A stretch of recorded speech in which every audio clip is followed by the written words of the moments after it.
My name is Jenny Brooks. I'm one of the local preachers in Northampton Methodist Circuit. This worship at home is for the 1st of October. We often ask ourselves questions. It's an important part of thinking as a human being. And we also use questions in our conversations with other people. Different stages of development, young children ask lots and lots of questions. So this is an important part of language and thought.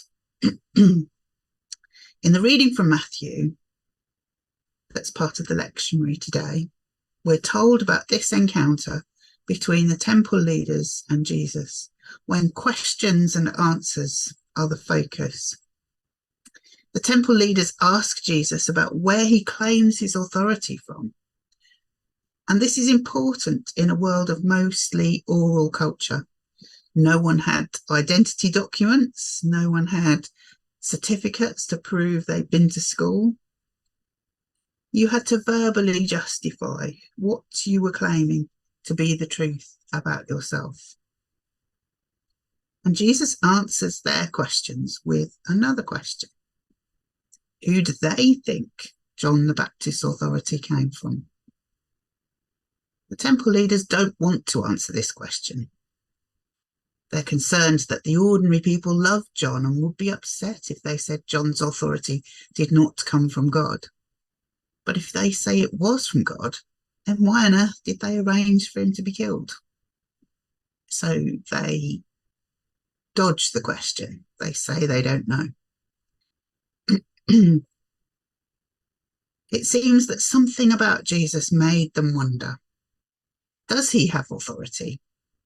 That's their great concern. If Jesus has power, the power that he seems to be claiming, where does that leave their privilege, their power?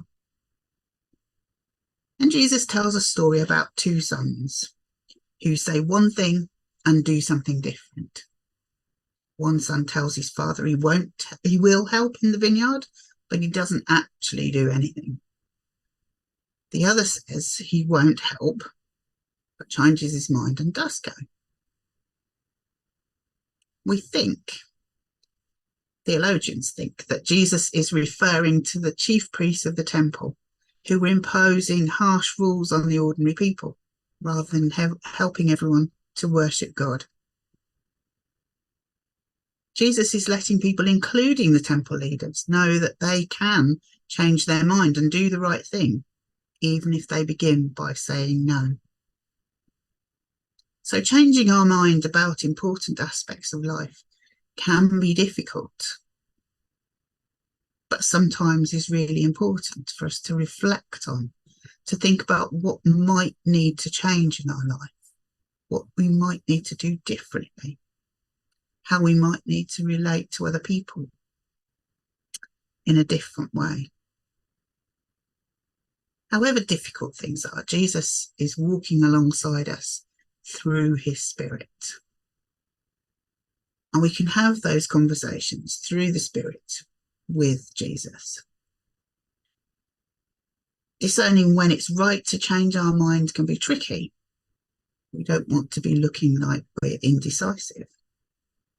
But also it can be a really important part of life.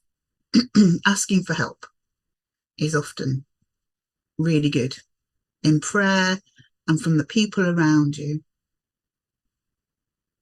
Helps to clarify when and how and what we need to make decisions and perhaps change our mind.